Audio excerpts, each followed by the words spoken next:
is Covering the Spread, part of the FanDuel Podcast Network.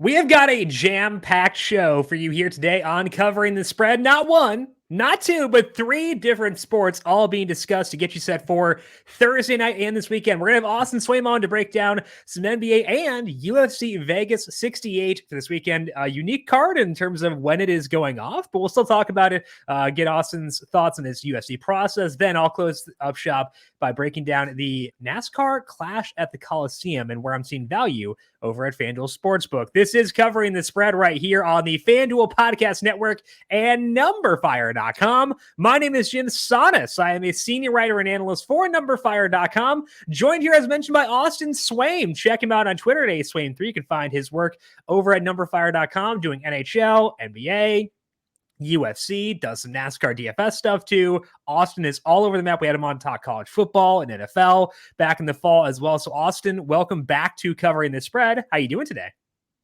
I'm doing great, Jim. Thanks for having me on. And yeah, we got a little smorgasbord of things to talk about today. A lot of little random sports to fill our time with. None of them being the pro football flag football game today. Or they're coming this weekend at the Pro Bowl game. You don't have any bets on that yet? Nothing? I'm still running simulations. I'm reaching out to our colleague Brandon Gadula, seeing what we can do on the football sims front. I'm going to use that as my excuse as well. Do you mind if I steal that from you? Can I just use that as my excuse to not bet it? Okay, cool. Go ahead.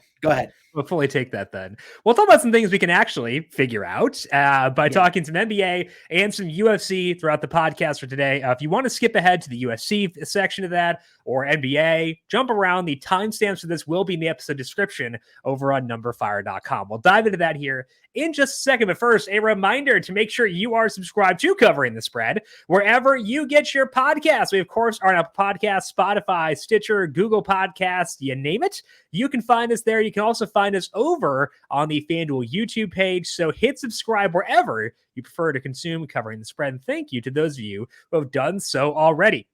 This year, the only app you need at your Super Bowl party is FanDuel, America's #1 sportsbook. Download FanDuel now so you can bet Super Bowl 57 with a no-sweat first bet.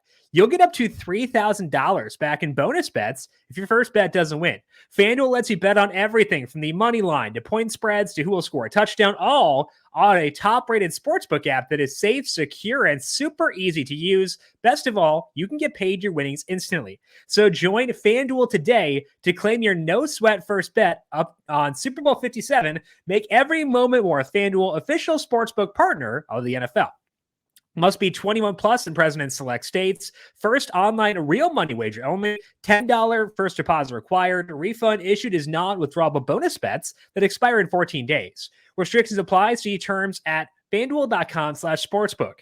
Gambling problem? Call 1-800-GAMBLER or visit FanDuel.com/RG. In Arizona, 1-800-NEXT-STEP or text NEXT-STEP to 53342. In Connecticut, 1-888-789-7777 or visit ccpg.org/chat. In Indiana, 109-WITH-IT. In Wyoming and Kansas, 1-800-522-4700. And in Kansas, ksgamblinghelp.com. Louisiana is 1-877-770-STOP. In Maryland, mdgamblinghelp.org. In New York, 1-877-8-HOPE-NY or text HOPE-NY. And in West Virginia, 1-800-GAMBLER.net. Now, Austin, this is our first time having you on to discuss the NBA. We talked college football and NFL before. We talked UFC way back in the day, I believe. But we haven't had you on to talk NBA yet. So which markets are you typically focused on in the NBA, and what is your process in betting those markets? Well, most of the coverage I do over at NumberFire.com for NBA has to do with daily fantasy, and that translates really well over to prop markets. If I decide to bet on a certain prop, if I just see that the number is just grossly inadequate to what it's supposed to be, I'll focus on combos typically. I look at a lot of matchup-based daily fantasy stuff. So if I see points and rebound combos for a big that's in a particular matchup that is undervalued, or I see points and assists for a point guard friendly matchup, and I look compared to what our projections say over at NumberFire, because they are tremendous projections, and I'll hit prop markets occasionally. But once football season's over and we can all kind of breathe a little bit, I love to bet NBA spreads. That's my favorite way to bet the NBA. Particularly I try to take underdogs at home. is my general default as to what I'm looking for. But really what I'm doing is I'm looking at net ratings and comparing current floor situations, because the injury landscape for NBA is so fluid that I'm really just trying to, and a lot of times I'll try to leap out early in the day, kind of like now around 9 a.m. Eastern, where you can get tremendous closing line value in NBA if you are willing to put yourself out there for potential injury situations. And we'll talk with a couple of the games tonight what I was looking for and what I think might happen with injury news later this afternoon. There's so many injuries and some of the consequences of them, like maybe this guy's not that valuable to their floor condition, or oh yeah, this guy's extremely valuable. It can be very surprising sometimes. So that's typically my approach when I'm looking to bet NBA spreads. When you're talking about trying to make educated guesses on injuries, what are you using to base that on? Because obviously, you're not saying like, oh, okay, I think this guy might sit. If you think that there is a 70% chance that he plays, what information are you using to kind of decide whether you think a player is realistically going to get a sit or not? Honestly, and that's kind of why I like the timing of football season, is coaches will begin to show their behaviors and tendency. You can look up specific trends for certain players on back-to-backs. There are certain players that have management programs where they're probably not going to play 2 consecutive games. And a lot of times teams will make the more winnable game of the back-to-back set the one that they'll go all out in, and then maybe in a lopsided blowout, which is exactly a game we'll talk about, they might empty the bench, and it can get ugly really fast with like double-digit line movement in some cases. From what it opened to what it might close at, I think we might have double-digit movement on the game I'm going to talk about later. So it really, you see coaches' tendencies over seasons, and that's what it takes is you have to kind of understand each individual situation, which teams are resting which players regularly, and then I use that information to make an educated guess. So let's dive into a couple of nationally televised games for tonight. We have the Grizzlies and Cavs on TNT, followed by the Clippers and the Bucks. Anything you like in those games if people want action as they are sitting back and watching those games tonight? Yeah. First of all, my condolences to the city of Milwaukee. The NBA TV executives put them at 9 p.m. local for a tip tonight. That's my time out here in Denver. So, oops. But I will start with the earlier tip out in Cleveland, though. I kind of feel like that is in Milwaukee. That game will get done at like 11:30. Yeah, gross. It's a Thursday. They've done that to the Bucks before. It just because maybe they run out of a West Coast game on whatever swing's going on. The LA team's on a road trip. Like what? Like, okay. Like I think about this from a baseball perspective because like I live on the East Coast. I get annoyed when people like Mookie Betts, Shohei Ohtani all go to the West Coast because I can't watch them. I'm old. Right. I can't stay up that late. Like I can watch them in the morning, but like having a game start at 9 local is bizarre. Yeah. Sorry, I totally sidetracked that entire thing. My bad. No, you're right. It caught me off guard too. I thought it was in Los Angeles because it was the Clippers, but no, it's Milwaukee. But we'll start with the Cleveland guy because that's the earlier tip, and I think it's kind of a opposite situation from what I was just talking about. I feel like there's been an overreaction with this line to the rest factor. So I like the Grizzlies +6 in the Memphis Cleveland clash, and Cleveland is darn good. That's not the reason why they're at full health and they're on rest here. And with their core 4 of Darius Garland, Donovan Mitchell, Jared Allen, and Evan Mobley on the floor, plus 5.1 net rating. So that's very good. But the concern for odds makers here is that Ja Morant and Desmond Bane are probably at risk of getting rested on the back-to-back. Morant has rested back-to-backs for his ankle before, and Desmond Bane just came back from a knee issue. And the wild part to me, though, is without Ja Morant and Desmond Bane, pretty clearly the 2 best offensive players on the floor, they still have a plus 5.1 net rating, which is exactly what Cleveland says. And we saw it last year when they won a playoff game without Ja Morant in. This is a team that has very replaceable parts. They just got back Danny Green from injury. And the interesting thing about a back-to-back here, guys like Tyus Jones, they didn't play very much. So if they rest Ja Morant, the effect of the back-to-back as far as those tired legs is not as substantial. So I really like the Grizzlies with the points, even though it's a back-to-back situation in that one. Would you want to hold off on that one? Because if your assumption going in is that Bane and Morant, it's not a huge deal if they wind up sitting, would you want to wait until potentially they get ruled out and see maybe, because I think that Bane probably will sit based on the fact he missed 2 games, came back last night, didn't do a whole lot for my DFS lineup. I wouldn't be shocked if he winds up sitting on the second half. would you hold off and see if you can get a better number later, or is this one you'd want to bet now? I think I would bet this one now just because I'm afraid if news gets out that Morant is going to play. Desmond is not the one driving the number. It's much more so Ja. And it's really, it's a sporadic trend. I talked about looking at coaching tendencies. It's not every back-to-back for Ja. So I sit here pretty much 50-50 as far as a forecast of if he's going to play or not. And I would fire at this number because it'll probably drop to like 3-4 points if Ja ends up getting confirmed playing. Okay, so the other one is Clippers and Bucks. You're Clippers guys, so give me the read. What's the read on this one? Yeah, and I'm excited to talk about this. The Clippers have not been playing well this season at all times, but I'm excited that I get to come on and talk about them when they are playing well. And I do have an NBA Finals ticket on these guys, and I am a supporter, but it's really not rocket science. They made the play-in last year with Kawhi Leonard out all year and Paul George out most of the year. Now that they're back, I think they are one of the best teams in the NBA, and at worst, they're a deep contender. You look at their net rating with George and Leonard on the floor, but Marcus Morris off, and Morris, one of those veterans coaches can lean on, but kind of a ball stopper, not great defense. When he's off and those two are on, they have an absurd plus 16.4 net rating, and that's in a sample size of at least 300 minutes. So it's a very encouraging sample size if you're a Clippers fan like me. And on the other side, I'm just kind of waiting for Milwaukee to kick it into gear. They really haven't found their stride, even though their big three is back. Chris Middleton's still playing limited off the bench. Weirdly, with those three on the floor together, they have a negative 1.16 net rating. Isn't that kind of odd that with those guys back, it's really predicated 124.3 defensive rating. And I think they will lock in come playoff time.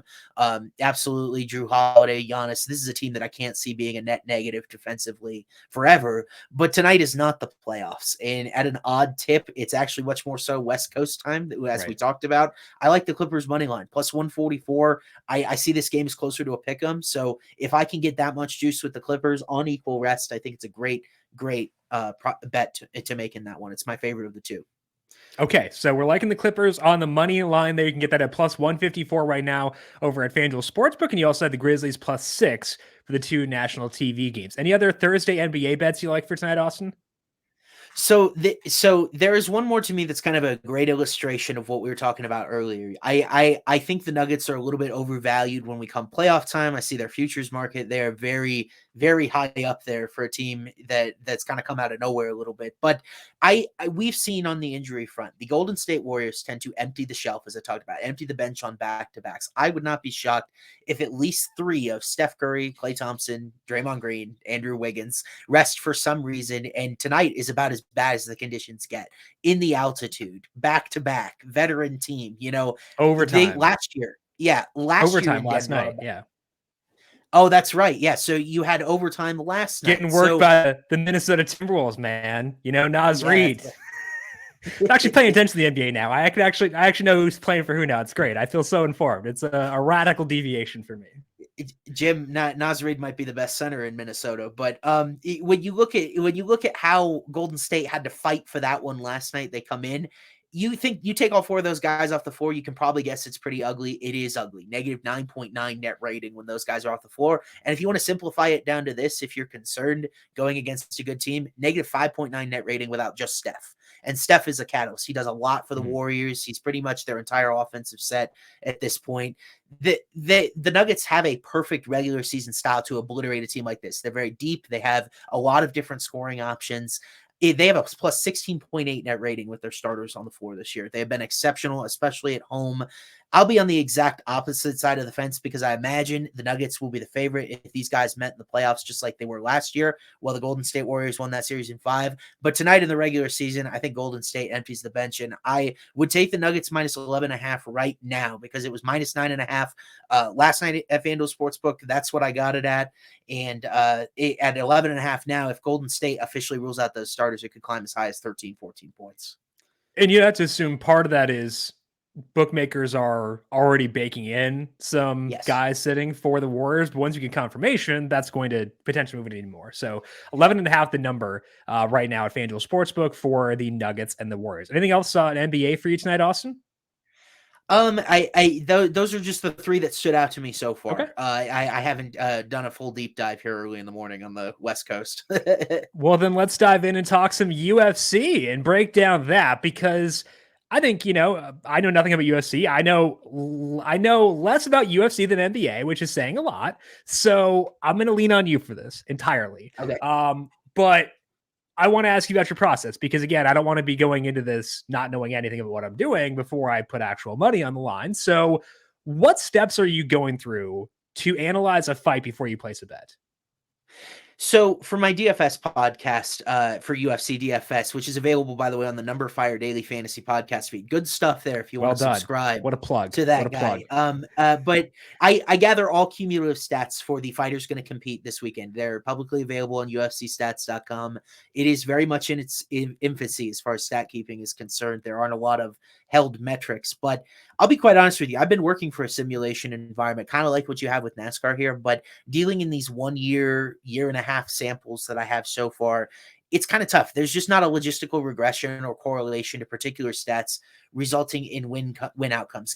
Guys and gals can win averaging a lot of strikes, not very many. Defending well, not defending well. There are a lot of variables that are hard to put a statistical quantity on in UFC. Cardiovascular endurance. You can measure a guy's pace, but I can't measure where he's going to run out of energy because fight to fight, that can change based on their weight cut. And then level of competition. Very hard to account for in UFC.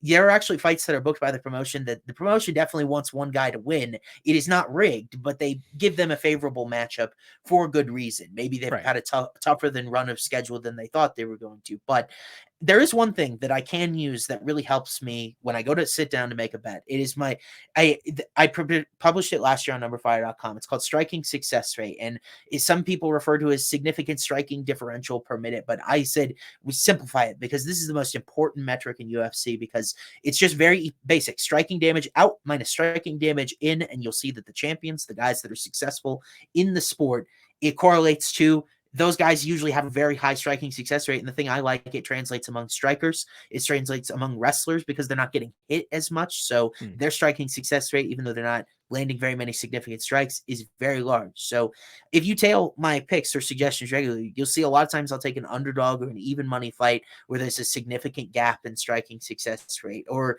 I can also look at other individual matchups like fighter A's takedown defense is poor. This guy's a good wrestler. It's probably not going to go well. But I do have a hard cap where I won't go above a minus 250 money line in UFC because limbs regularly break in this sport. And that's about the worst type of beat you can get in sports. That's why I don't watch it. Can't do it. I can't do it, man. I'm good in that regard. Now, for you, is it more so the data that will dictate where you go, or is it the meshing of styles that is the bigger factor for you?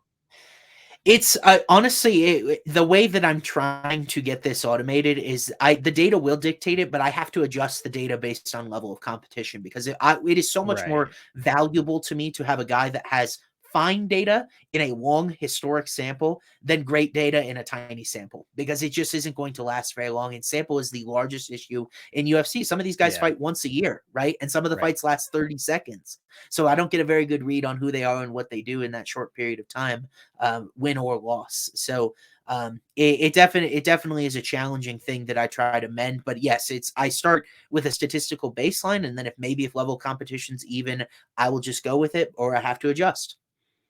So that's talking about like betting a money line on a fight, which is just, deciding who will win. But with the UFC, especially as we get later in the week, you get a lot of markets. You got how the fight will end. You can fight method of victory. You will fight. You can do a lot of stuff. What is your preferred market? The market where you've had the most success in betting UFC?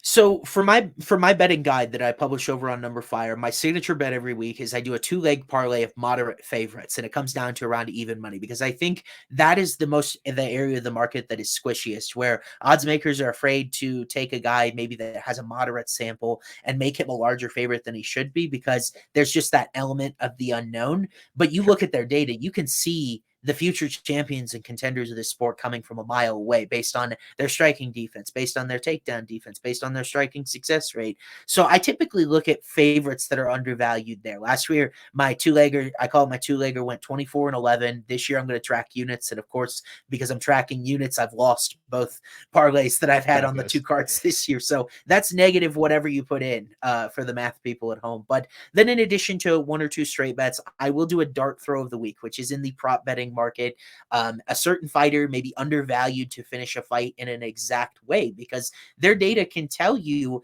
their style is in, well, this guy's not very aggressive as a striker. He's not very talented, but he is an efficient wrestler. He offers submissions or he doesn't offer submissions, which might lead me to a decision-based prop because they're not actively trying to finish the fight on the ground. So I will look at an exact finishing prop for my dart throw of the week. I spend a little bit of time in there. But those are the three markets typically I stick to, which is I'll throw a dart, I'll have my 2-leg parlay, and then I'll throw a few straight bets. I really do not like one of the more popular ways people bet UFC, which is round betting. I think the first time that like over 1.5 rounds, because then you get to the 7.5 minute mark in the fight. And I think I lost my first ever round bet by like 4 seconds. And I said, well, this isn't fair. The ref could have just stopped the fight for me in time. But I typically stick to those three. Okay. So that's where we're operating here. That's the markets you feel best about. And luckily for us, we got all these markets up for UFC Vegas 68. It is this weekend. Begins like Saturday late night and goes into Sunday morning. So if you are an insomniac or you're bored or just hanging out on or living in the West Coast, I guess, you'll have something on TV to watch for this weekend. And we've had these odds up for a bit at FanDuel Sportsbook for UFC Vegas 68. Any bets you see as being good values for that event?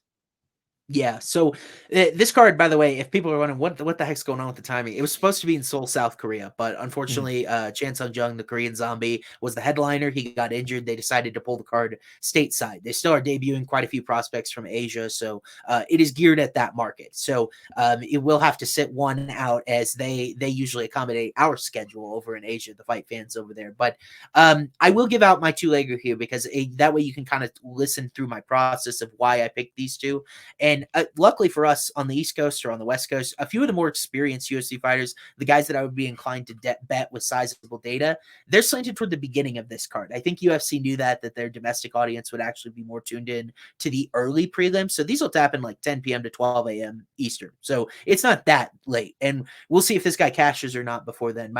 I love my lay this week. It's my favorite of the year. The first couple were kind of iffy, so I wasn't surprised they came up short. I love this one. It is Jun-yong Park and Ji-yeon Kim to win. If you pair them together, it's -113 at FanDuel Sportsbook. And Park, he's 5-2 in UFC. He's been very successful. So we know a lot about him at this point. The 2 losses to Anthony Hernandez and Gregory Rodriguez could have gone either way. But you look, he's got a plus 1.07 striking success rate with much better competition than his opponent this weekend. That is Russia's Dennis Tululand. He is 1-1. He's this big athletic guy, but we'll probably have a striking match. 2 solid takedown defenses above 70% here. And if that's the case, Park is just better. 50% striking accuracy compared to Tululand at just 42%. 52% defense compared to Tululand at just 42%. And by the way, for middleweights division average, 42% for Tululand is poor on both fronts. He was very fortunate in his last fight, got a technical knockout after he actually landed a couple of illegal groin strikes, and it's clearly compromised the other guy.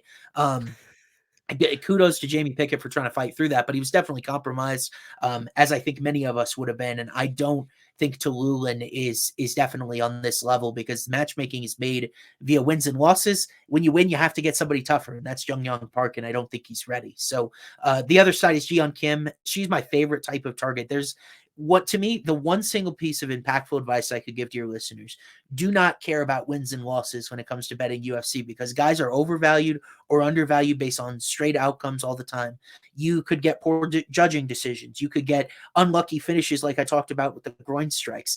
I look at how these guys are performing in these fights, and even though Ji-yeon Kim's lost 4 fights in a row, she's actually landed 20 more strikes than her opponent in this time. She's fighting well. It's just been a little bit unlucky at times, and she steps way back in competition here to Mandy Baum. Overseas signing from Germany that just hasn't panned out. She against 2 other ladies with negative striking success rates themselves. She has a -1.27 striking success rate. Kim at plus 0.02 is the best one she's faced so far. And Kim's fought ranked fighters, Alexa Grasso and Molly McCann. So I think these 2 natives of South Korea were handed favorable matchups for their home card. They're still favorable matchups when they come stateside. And I'm very excited about this parlay this weekend. Yeah, so those are Jun-yong Park is -245 at FanDuel Sportsbook against Tululand, and then you got Ji-yeon Kim against Mandy Baum, -295. Now, let's say someone out there, and you probably together, it's -113. Let's say someone out there listening may not be a huge parlay fan. Do you think that both these bets are good values individually? Yeah. So I would peg Kim closer to a -400 favorite when I run through as far as her advantage as the success on the feet. And then Jun-yong Park, you can already see sharps have kind of pounded this line up. It was -186 last week, already up to -245. I think the closing number is going to end up around -300, 325, just as Park is more evident. He's only had a couple of weird fluke incidents in UFC. He's been very efficient as a striker. I expect that number to keep going. Both of those lines have shot up, and I would get this now because it was plus 105 as a lay when I got it. Now -113 and trending with sharp money that direction. Okay, so that's what we're liking here across UFC and the NBA for tonight. That is Austin Swaim. Make sure you check him out on Twitter at aswaim3. You mentioned the betting guide. That is over on NumberFire.com. Talking UFC. You'll, I assume, have a big one next week too for, I think there's a pay-per-view next week, correct? Absolutely. Lightweight championship, Alexander Volkanovski, Islam Makhachev, two of the stars in the sport. We'll have a big betting guide and a big podcast as well next week, so make sure to tune in. Awesome. Looking forward to that. Check out the podcast over on the NumberFire Daily Fantasy Podcast feed and the betting guide over on NumberFire. Austin, I appreciate you swinging by for today. Good luck to you with NBA for tonight and UFC this weekend. We'll talk to you once again soon. Have a great day, Jim. Alrighty. Again, check out Austin Swaim on Twitter at @aswaim3. We'll get him back here on the show again. Talk some NHL after their All-Star break. Talk some NBA. And I'm looking forward to talking more UFC as well. But for today, let's dive in now and talk about the first NASCAR Cup Series race of the year. That is the Busch Light Clash at the Coliseum.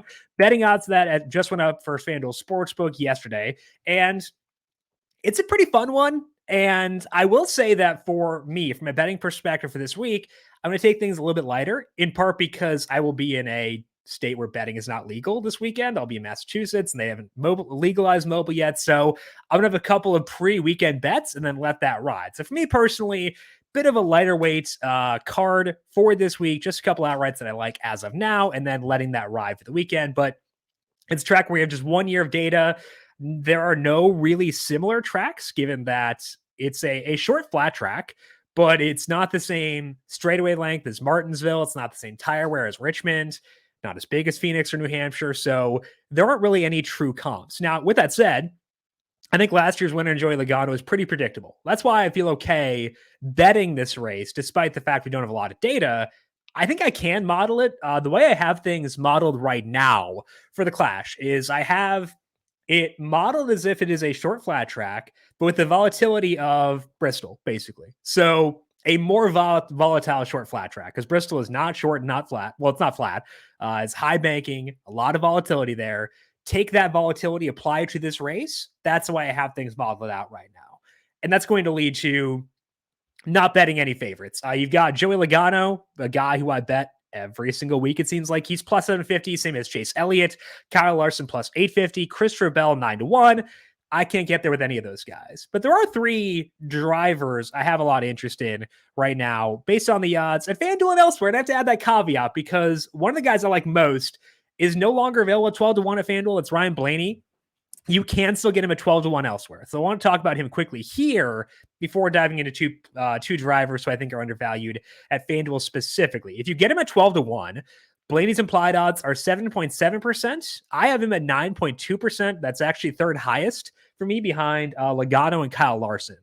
We saw Blaney last year have the best car in the finale at Phoenix. I know Logano won, but that was probably because he's Blaney's teammate and Blaney's kind of hung out behind him.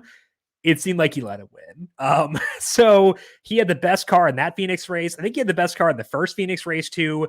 He had a top 4 finish in both Martinsville races, and he had a really good race in Richmond, which has always been a tough track for Blaney. So I think Blaney's undervalued in general at this number. So if you can still find him at 12-1, I would take it. 10-1 value is lower there, so I'd probably pass despite being pretty close to what my number has him at.